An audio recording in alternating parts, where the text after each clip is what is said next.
ইসলামী আন্দোলন বাংলাদেশের সিনিয়র নায়েবে আমির শাহকে চরমোনাই মাওলানা মুফতি সৈয়দ মোহাম্মদ ফয়জুল করিম, আপনাকে আমাকে সময় দেওয়ার জন্য ধন্যবাদ জানাচ্ছি। আপনি বরিশাল 5 এবং বরিশাল 6 দুটি আসন থেকে নির্বাচন করেছিলেন। দুটি আসনে দেখেছি যে বিএনপি জয়যুক্ত হয়েছে। আপনার প্রতিক্রিয়া জানতে চাচ্ছি। আমার প্রতিক্রিয়া হলো, আমি নির্বাচনে অংশগ্রহণ করেছি ইসলাম ও দেশের মানবতার খেদমতের জন্য। যদি খেদমত জনগণ গ্রহণ না করে আমার তো কিছু সমস্যা নেই, বরং আমি মনে করি আমি জেম্মার থেকে অনেকটা অবসর পেয়েছি। এটা বিশাল জেম্মা তো। আমি তো ইসলাম দেশ মানবতার কল্যাণের জন্য নিজের স্বার্থের জন্য তো কাজ করি না, বা নিজের স্বার্থের জন্য আমি নির্বাচনে অংশগ্রহণ করিনি। যেহেতু আমি অংশগ্রহণ করেছি ইসলাম দেশ মানবতার জন্য, যদি মানবতা আমাকে গ্রহণ না করে, আমাকে ভোট না দেয়, তারা আমাকে তাদের জন্য আমাকে কাছে না টানে, সেটা তাদের ব্যাপার। ভোট সম্পর্কে আপনার কাছে জানতে চাচ্ছি, ভোট কেমন আপনাদের দলের পর্যবেক্ষণটা কি? একটা কথা হলো, নির্বাচনের আগে এবং রেজাল্টের পরে আমি মিল খুঁজে পাচ্ছি না, বড় সমস্যা নেই। কারণ নির্বাচনের আগে একটা পর্যবেক্ষণ হয়, নেতা কর্মী, জনগণ, ভোটার সবার কাছে জিজ্ঞাসা করা হয় যে কি অবস্থা। আমি নির্বাচনের আগে যেই জনগণের থেকে যে অবস্থা জেনেছি, তাদের ভোটের আগ্রহ, উদ্দীপনা, কিন্তু আমি নির্বাচনের রেজাল্ট করে সেটা পাচ্ছি না। কেন যে পাচ্ছি না তা আমি খুঁজে পাচ্ছি না, আমি জানি না কি হয়েছে। তবে আমি মনে করি যে ইসলাম দেশ মানবতার কল্যাণের জন্য কাজ করতেছি। এখানে আমি হারা জিতা বলতে আমি কিছু মনে করি।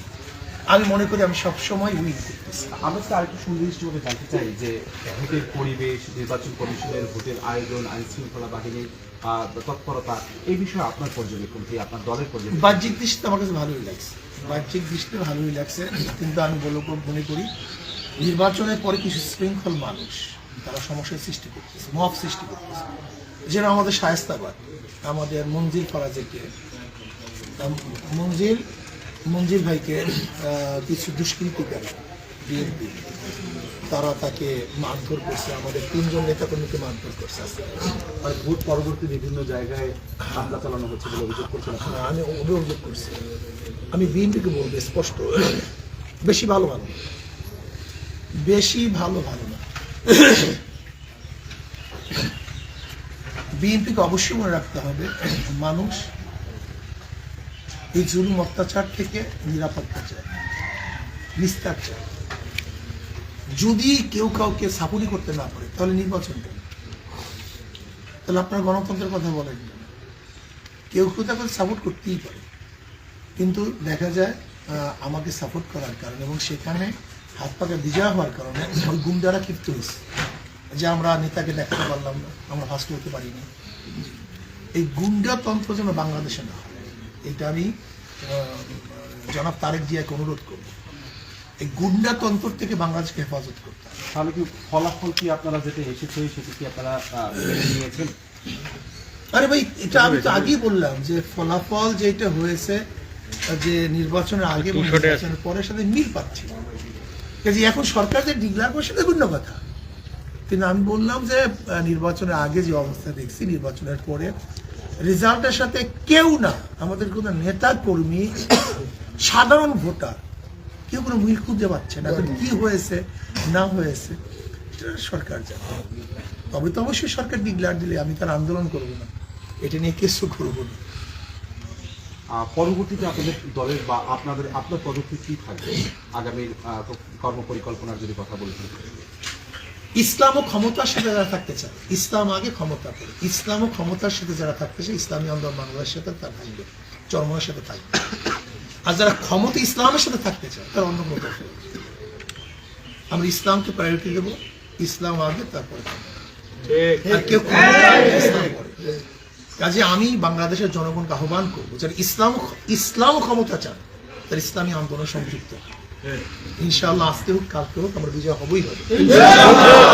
আর যারা ক্ষমতা এবং ইসলাম চায় তারা অন্য কোনো দলে ইনক্লুড হয়ে যায়, সংযুক্ত হয়ে যায়। যারা আপনাকে ভোট দিয়েছেন, আপনি অনেক ভোটও পেয়েছেন, তাদের উদ্দেশ্যে কি বলবেন, বা যারা ভোট দেয়নি তাদের উদ্দেশ্যে বা কি বলবেন? আমি আমার নেতা কর্মীদেরকে বলবো যে এর প্রতিদান দেওয়ার ক্ষমতা নেই। আমার নেতা কর্মী সমর্থকরা যে কাজ করছে, যে চেষ্টা করে, আমাদের কোটি হাজার কোটি টাকার মধ্যে বাজেট ছিল না। আমাকে ঠগাবার জন্য কয়েক কোটি শত কোটি টাকা বাজেট ছিল বরিশাল 5 এবং 6-তে। শুধু আমাকে, আমি যেন না হতে পারি এর জন্য কমপক্ষে শত কোটি টাকা বাজেট ছিল, আমি যেন হতে না পারি। অথচ আমি হওয়ার জন্য তো এত, আমি মনে 1 কোটি টাকা খরচ করছি কিন্তু আমাদের জনগণ আমি জানি না, কারণ আমাদের তরফ থেকে তো আমরা খরচ করে নিই। সেখানে জনগণ নিজেদের থেকে নিজেদের হাজার গরিব দুঃখী রিক্সাওয়ালা ভ্যানওয়ালা, রিক্সা বন্ধ করে ভ্যান বন্ধ করে, অনেকেরা আবার ডেলি কর্মচারী, এরা ডেলি কাজ বন্ধ করে আল্লাহু আকবার যেভাবে চেষ্টা সাধনা করছে, এদের প্রতিদান দেওয়ার ক্ষমতা আমার নেই।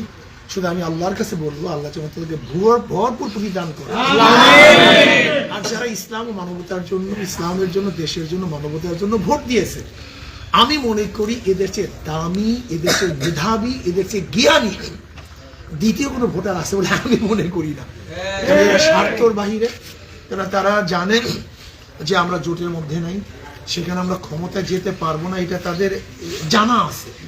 তারপরে শুধু ইসলামের জন্য একজন আলেমের একটা প্রশ্ন করতে চাই, আপনারা আপনারা একসাথে জোটবদ্ধভাবেই প্রথমে নেমেছিলেন, সেখান থেকে পরবর্তীতে বেরিয়ে আসবেন।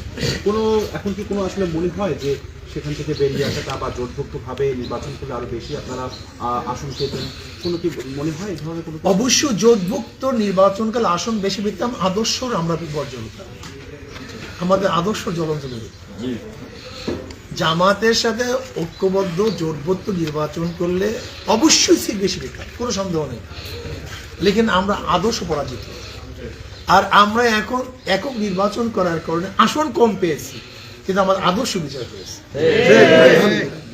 ধন্যবাদ। আমাদের সাথে ইসলামী আন্দোলন বাংলাদেশের সিনিয়র নায়েবে আমির মুফতি ফয়জুল করিম, তিনি কিন্তু স্পষ্টভাবেই তাদের ভবিষ্যৎ কর্মপরিকল্পনার কথা জানালেন, তাদের যে রাজনীতির যে পরিকল্পনা এবং ইসলামকে এগিয়ে নিয়ে যাবার যে দৃঢ় প্রত্যয়, সেটিকে নিয়েই তারা আদর্শ ভিত্তিক রাজনীতি করার কথা বলছে। আমার কাছে আপাতত সবশেষ এই দলটির পক্ষ থেকে এতটুকু খবর ছিল।